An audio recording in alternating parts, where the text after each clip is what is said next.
নমস্কার, আপনারা দেখছেন ডিজিটাল খবরিলাল বাংলা। আমি সহেলি আপনাদের সঙ্গে। জুনিয়র চিকিৎসকদের কর্মবিরতি এখনও অব্যাহত থাকছে।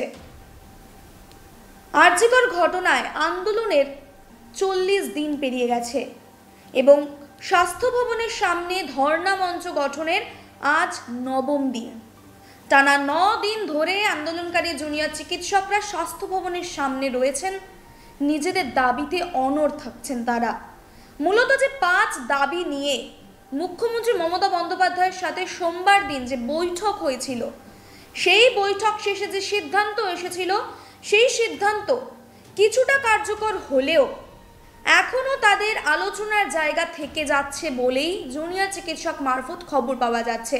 তারা জানাচ্ছেন তাদের দাবির এখনও কিছু জায়গার সমাধান হওয়া প্রয়োজন। আলোচনার জন্য তারা ইতিমধ্যেই ইমেল করে পাঠিয়েছেন মুখ্য সচিব মনোজ পান্থকে। তারা সেই মূলত যে 5 দাবি তারা রেখেছিলেন, সেই 5 দাবির মধ্যে থেকে চতুর্থ এবং পঞ্চমতম যে দাবি, সেই 2 দাবির ওপরেই সব থেকে বেশি গুরুত্বপূর্ণ নজর দিয়েছেন, উল্লেখযোগ্য বলে মনে করছেন। তারা জানাচ্ছেন এই 2 দাবির মধ্যে যেটা লেখা ছিল, তারা দাবি জানিয়েছিলেন যে সমস্ত মেডিকেল কলেজ এবং হাসপাতালের নিরাপত্তা ব্যবস্থাকে সুনিশ্চিত করতে হবে। হাসপাতালে কর্মরত চিকিৎসক, স্বাস্থ্যকর্মী সকলের নিরাপত্তা সুনিশ্চিত করতে হবে, থ্রেট কালচার বন্ধ করতে হবে এবং যে টাস্ক ফোর্স গঠন হবে, সেই টাস্ক ফোর্সে পড়ুয়া প্রতিনিধিদের রাখতে হবে সেই হাসপাতালের। এই বিষয়গুলিকে নিয়েই মুখ্য সচিবের সঙ্গে আলোচনায় বসতে চেয়ে ইমেল করেছেন জুনিয়র চিকিৎসকরা। তবে শুধুমাত্র মুখ্য সচিব নয়, এর সঙ্গে তারা এই চিঠিতে উল্লেখ করেছেন রাজ্যের টাস্ক ফোর্সের সদস্যদের থাকার কথা। তবে সূত্র মারফত যে খবর পাওয়া যাচ্ছে, এই চিঠিতে তারা উল্লেখ করেননি যে এই বৈঠকে মুখ্যমন্ত্রী মমতা বন্দ্যোপাধ্যায়কে যে থাকতেই হবে এমন কোনো রকম উল্লেখ চিঠিটির মধ্যে করা নেই। তবে কর্মবিরতি নিয়ে প্রশ্ন উঠলে জুনিয়র চিকিৎসকরা জানিয়ে দেন যে কর্মবিরতি এখনো পর্যন্ত অব্যাহত থাকবে। মঙ্গলবার দিন এই বিষয়ে তাদের মধ্যে দীর্ঘ আলোচনা হয় এবং সেই দীর্ঘ আলোচনায় উঠে আসে তাদের দাবি কার্যকর না হওয়া পর্যন্ত তারা কর্মবিরতি চালিয়ে যাবেন এবং চতুর্থ এবং পঞ্চমতম যে দাবি, সেই বিষয়টিকে নিয়ে আলোচনায় বসতে চান তারা। সুতরাং এই বিষয়টিকে কার্যকর করানোর জন্যই এই বৈঠকের প্রয়োজন আছে বলেই মনে করছেন আন্দোলনকারী জুনিয়র চিকিৎসকরা, এমনটাই সূত্র মারফত খবর পাওয়া যাচ্ছে। তবে এখনও তারা প্রত্যাশা রাখছেন এই ইমেলে সদর্থক উত্তর তারা পাবেন।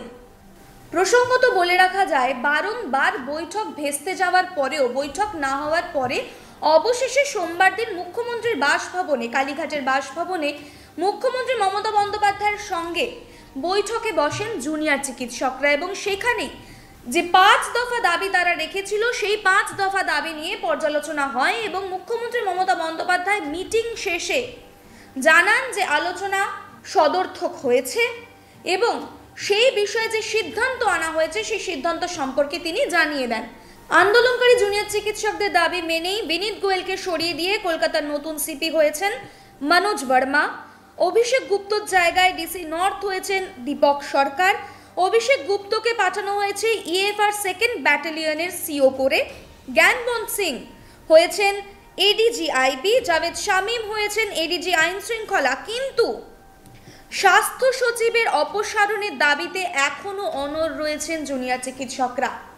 যদিও সম্প্রতি যে ইমেল জুনিয়র চিকিৎসকদের তরফ থেকে মুখ্য সচিবকে করা হয়েছে, সেই ইমেলে স্বাস্থ্য সচিবের অপসারণ এবং ডিসি সেন্ট্রালের অপসারণের দাবিতে কোনো কথা সেইখানে উল্লেখ করা নেই বলেই সূত্র মারফত খবর পাওয়া যাচ্ছে।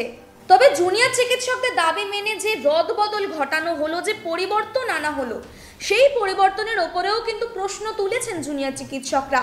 এছাড়াও প্রশ্ন তুলেছেন বিরোধী পক্ষ, আমজনতা এবং বিশ্লেষকরা। তারা জানাচ্ছেন আন্দোলনকারী জুনিয়র চিকিৎসকরা ঠিক এটাই চেয়েছিলেন, যেটা আপনাদেরকে ইতিমধ্যেই জানিয়েছি আমরা ডিজিটাল খবরিলাল। আমরা আপনাদেরকে জানিয়েছি যে প্রশ্নটা উঠছিল যে পদত্যাগের দাবি করা হয়েছিল, শাস্তি তার দাবি করা হয়েছিল, কিন্তু তার বদলে হয়েছে পদোন্নতি, অর্থাৎ ডিমোশনের বদলে প্রমোশন হয়ে গেছে, প্রাইস পোস্টিং হয়ে গেছে। সেই বিষয়েও কিন্তু প্রশ্ন উঠেছে। এছাড়াও প্রবল চাপের মুখে পড়েছে রাজ্য সরকার শীর্ষ আদালতেও। শীর্ষ আদালত থেকে প্রশ্ন করা হয়েছে, নিরাপত্তা বাড়ানোর যে নির্দেশ দেওয়া হয়েছিল সেই নির্দেশের কতটা কার্যকর করা হয়েছে।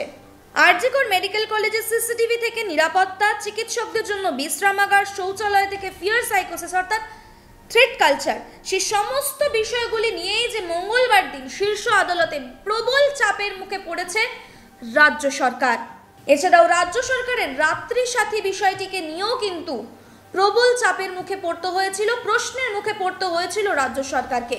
এছাড়াও জুনিয়র আন্দোলনকারী চিকিৎসকদের আইনজীবী অর্থাৎ ইন্দিরা জয় সিং সুপ্রিম কোর্টে জানিয়েছেন যে আন্দোলনকারী জুনিয়র চিকিৎসকরা কর্মবিরতি তুলে নিতে চাইছেন, তবুও তাদের মধ্যে যে প্রশ্নটা থেকে যাচ্ছে সেটা নিরাপত্তার প্রশ্ন, যে নিরাপত্তা কতটা সুনিশ্চিত হয়েছে। তারা আশঙ্কা করছেন যে এই ঘটনায়, আর.জি. করে যে ঘৃণ্যতম ঘটনা ঘটেছে সেই ঘটনায় জড়িত অনেকেই এখনো অবাধে হাসপাতালে ঘুরছে।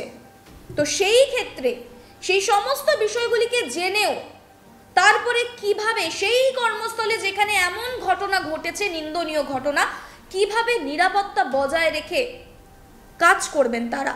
এছাড়াও রাজ্য সরকারের পক্ষ থেকেও যে প্রশ্ন করা হয়েছিল যে জুনিয়র চিকিৎসকরা যদি কর্মবিরতি তুলে না নেন স্বাস্থ্য ব্যবস্থা ভেঙে পড়ছে, সেই বিষয়ে সিনিয়র চিকিৎসকদের যে আইনজীবী অর্থাৎ করুণা নন্দী তিনি জানাচ্ছেন যে জুনিয়র চিকিৎসকদের এই আন্দোলনকে সম্পূর্ণভাবে সমর্থন করছেন এই সিনিয়র চিকিৎসকরা। তারা জানিয়েছেন যে সিনিয়র চিকিৎসকরা ওভারটাইম করছেন। তবে এবার দেখার বিষয় এটাই যে প্রশ্ন একটাই উঠছে নিরাপত্তা ব্যবস্থাকে ঘিরে।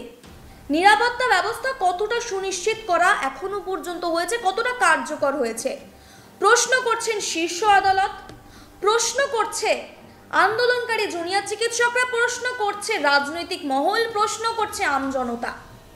এবং ইতিমধ্যেই আন্দোলনকারী জুনিয়র চিকিৎসকরা স্পষ্ট করেছেন যে কর্মবিরতি এখনো অব্যাহত থাকবে যতক্ষণ না তাদের দাবি সম্পূর্ণভাবে কার্যকর হবে, মেনে নেওয়া হবে।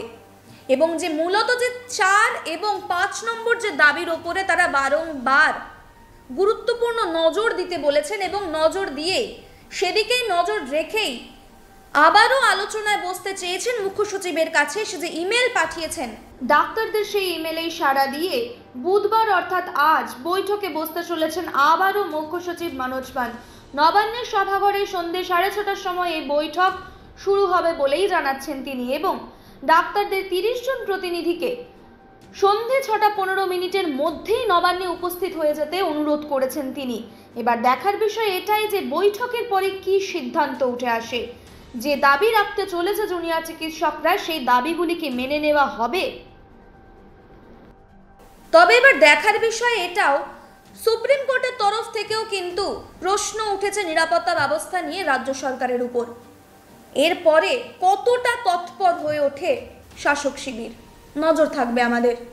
আপনার নজর থাকুক ডিজিটাল খবরিলালের পর্দায়। খবর আপনাদের, নজর আমাদের।